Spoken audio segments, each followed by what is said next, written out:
On va tout de suite passer à un petit jeu vidéo. On va parler de ce qui se passe en ce moment. On va parler de ce qui passionne les foules. On va parler de Sim Racing. On va parler de Le Mans FC avec iWax. Et je propose Le Mans, tout quoi, de t'as suite- dit?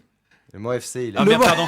Le Mans FC qui c'est est une équipe un de match de foot. foot, Je ouais. me suis Ouais. Le trompé. Mans FC, il m'a Ouais, fait un le Mans. FIFA. Mais mec, Un mélange entre Oh la FIFA. vache. C'est du Rocket League, ouais, finalement. ouais, Ouais, c'est du Non, Rocket non, le Mans Ultimate, bien évidemment. Tout de suite, Évidemment. c'est parti pour la Chroniwax. Avec voilà, c'est la chronique wax. Avec voilà, c'est la chronique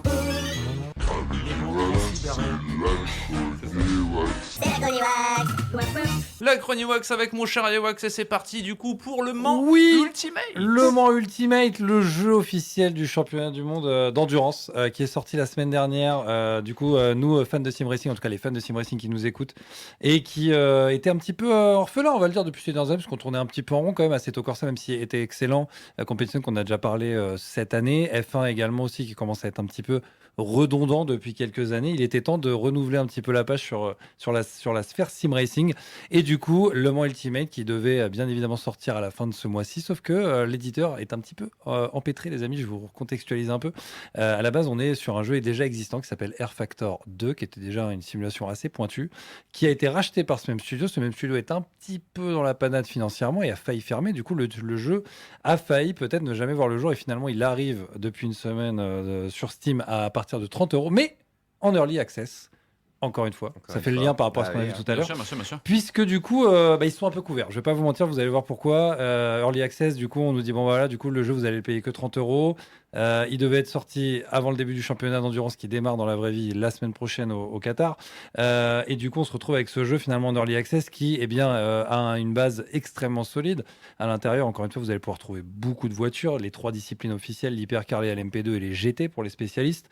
Mais au final, quand on lance le jeu, ce qui a fait beaucoup parler sur la semaine de lancement, c'est que la qualité intrinsèque du jeu est là, le ressenti est bon, le force feedback est là, on a vraiment beaucoup de sensations, mais le jeu est complètement cassé, buggé. Les multiples crashs, des arrêts complets, un redémarrage multiple du jeu pour arriver à lancer une session serveur, tous les plaisirs d'une early access Évidemment. qui font forcément jaser dans tous les forums et dans tous les discords de SimRacer. Où les gens finalement, pareil, s'empressent de tailler le jeu juste parce que c'est cassé, et alors que le jeu intrinsèquement a des qualités, vraiment a des très bons retours au niveau de la commu. Pour avoir essayé le jeu personnellement, vous avez un petit peu suivi sur ma chaîne personnellement. On a pu faire des événements sympas comme les 2h24 du Mans lundi, qui étaient Exactement. assez incroyables. Donc vraiment, il y a un gros potentiel, encore une fois, de fanbase, et c'est un jeu qui vient cocher encore une fois une case qui était un petit peu vide dans le Sim Racing. La question, c'est l'avenir de ce jeu. Aujourd'hui, en l'état, il y a qu'un mode solo, il y a un mode race weekend vraiment, et un mode en ligne avec des événements qui vont se succéder au fil de la semaine, tu vois, sur du weekly, des épreuves quotidiennes et une grosse épreuve hebdomadaire. Et en fait, ça tourne toutes les semaines.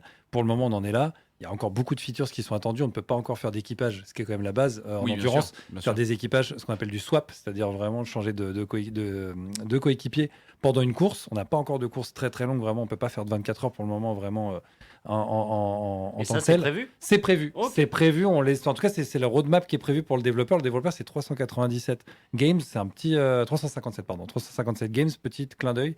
Anecdote, 355 Games. Pourquoi? Puisque 357 tours, c'est le nombre de tours qui a été effectué aux 24 heures du Mans.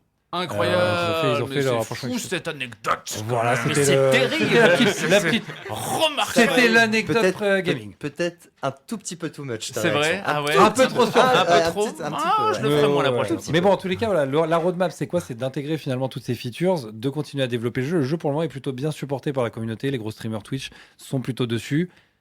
Forcément, quand un jeu arrive comme ça, il y a beaucoup de masses qui arrivent, beaucoup aussi de casus, beaucoup de joueurs qui ne sont pas forcément les plus habilités à ce genre de jeu. Mais en tout cas, pour y avoir joué, vraiment, gros potentiel. Certes, il y a des problèmes, certes, il y a des bugs qui sont compliqués. Faut-il autant enterrer le jeu pour ça? Je pense pas. Ça reste un accès anticipé. C'est un donc accès- il y a- voilà. Il y a forcément des Même trucs si de on sait développement que qui vont tu- arriver, tu- d'autres patchs, des trucs comme Le ça. problème quoi. qui dérange, c'est que l'Early Access passe juste pour ouais, ils ont coupé un peu l'herbe sous le pied en se disant, on va se faire taper si on sort le jeu dans cet état-là, il faut absolument qu'on le sorte en Early Access, mais du coup, on le paye 30 €, encore une fois. Voilà. Early Access, je pense que c'est le prix normal dans l'Early Access, j'ai comparé un peu, tu vois, avant d'écrire, je trouve pas que ce soit excessif, ou que les gens soient énervés comme ça sur les chats. Moi, j'avais des mecs qui arrivaient, ouais, c'est pété, c'est le bug, on l'a appelé le bug Ouais. ultimate, tu vois. Mais tu sais, Oui, vas-y, Scarlett.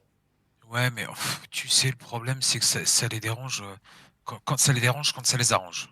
Oui, c'est ça, Oui, tu mais vois. c'est toujours ça. Hein. Et moi, je Ça, dis toujours je aux gens, veux dire, parce que moi, j'ai eu le débat sur ma chaîne, j'ai dit, mais déjà, personne te force à acheter le jeu. Ouais, C'est un early access. Non, mais T'es prévenu, c'est écrit early access. Donc, C'est- si tu lances et que ça c'est-à-dire bug, que s'ils ont un early access tu peux pas qui gueuler. est bien, qui sort, qui est peaufiné, les gens vont dire ouais super, c'est des génies.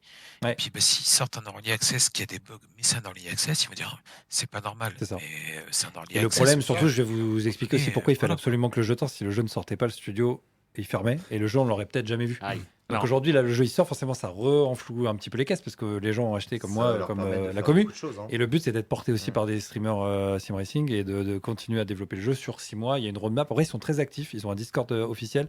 Ils sont très actifs sur Instagram. Ils ont déjà sorti 4 hotfix en une semaine. Donc, en vrai, ils soutiennent le jeu. Donc, vraiment, faut croiser les doigts. C'est un jeu vraiment qui a de l'avenir et qui a moyen de se faire une belle place sur la sphère sim racing. Alors moi j'ai juste une petite question. Tu parles de ce jeu, c'est top, mais est-ce qu'il y a une réelle différence avec un autre jeu du même type Ouais. qui est iRacing par exemple? Ouais, alors iRacing, on n'est pas du tout sur le même business model, puisque là, du coup, on achète le jeu. Oui, mais en termes de qualité de jeu, c'est la même Ah, en chose. termes de feeling. Oui. Alors, iRacing, déjà, tu vas dans beaucoup plus de disciplines, puisque iRacing, tu vas avoir autant de la monoplace que de la GT, que Ok. tu peux retrouver l'hypercar également que tu as là, Ok. mais tu les Sur as pas quel toutes. support Racing vous parlez? iRacing, tu es sur PC uniquement. Ah Sur iRacing, c'est vraiment aujourd'hui, c'est le leader sur le marché sim racing. Par contre, c'est un jeu avec un business model MMO, c'est-à-dire que tu payes un abonnement et tu payes tes voitures et tu payes tes circuits. Ah, ok. C'est un jeu qui d'accord. peut très vite te coûter Ok. très cher, qui est très implémenté sur le marché américain. Bah, Il iWax cartonne. typiquement a hypothéqué sa maison la Voilà, dernière oui, fois. oui, ok. Voilà, Ok, voilà. Ah, puis c'est un D'accord. jeu, ils sont malins parce qu'une fois qu'ils t'ont, ils ont ton âme, hein, en fait, hein, littéralement. Non, ils ont ton âme. Une fois que tu as signé, tu te dis, bah, en fait, tu t'arrêtes pas parce que tu as un système d'élo, encore une fois, qui fait que tu te retrouves avec des gens de ton niveau. Donc, tu es toujours bien, c'est très bien huilé et c'est surtout le seul jeu de sim racing actuellement, simu, j'entends, hein, vraiment, on n'est pas sur du grand public, où tu peux jouer, encore une fois, 24-24, 7 sur 7, tu as toujours du monde et tu trouveras toujours des courses avec des gens à ton niveau. Ça, c'est le D'accord, seul qui est ok. capable aujourd'hui sur le marché actuellement de faire ça. Ok. En tout cas, le iRacing. Donc là, le Ultimate vient pas du tout se positionner pour le moment encore en concurrent. C'est encore un autre jeu Un petit qui peu en vient, dessous. voilà, qui vient compléter encore une autre case, mais il y a un gros potentiel, encore une fois, parce que c'est, comme disait Richard, voilà, on n'est pas sur F1. F1, c'est le jeu casu, vous le savez, le grand public pour rentrer dans la porte du sim racing. Il y a Assetto Corsa Competition qui est vraiment le GT. Là, on est que sur le GT. Competizione italien. Et là, on est sur le On va Ultimate qui faire le vient. tour du monde avec vous. là, Ouais, c'est- c'est ça. Ah ouais, ouais, non. Et, Attends, toi, t'as et- pas fini d'en entendre parler, tu vas voir. On va Mais en te tout faire cas, des sachez que super accents. pour iWax, c'est validé et j'ai envie de soutenir ce jeu et on va continuer à le soutenir sur ma chaîne. Et donc, Principe Gaming le valide plutôt. Et donc, il faut Oui. pas l'enterrer parce que c'est buggé. Certes, c'est cassé, mais encore une fois, c'est Souvenez-vous de Cyberpunk. souvenu. Ouais, mais voilà. Ah, Et c'est y a rien rien à de voir. loin. Et là, Ah. encore une fois, tu es en early access. Donc, très bon jeu, Voilà. Cyberpunk. donc beaucoup d'avenir pour ce jeu, je Ouais. l'espère. On va suivre le développement. Je vous en reparlerai peut-être dans l'été quand il y aura un petit premier gap qui sera fait. J'espère et que, en tout cas, va pas s'écrouler et que le jeu va, en tout cas, a un beau potentiel sur la durée. Ah ouais. Racing Gaming, la manière des émissions. Principe Gaming, la radio 100%. Les petits coquins nous va. Ah oui, mais avec une pointe de gaming, hein. Vous êtes trop bêtes, les gars.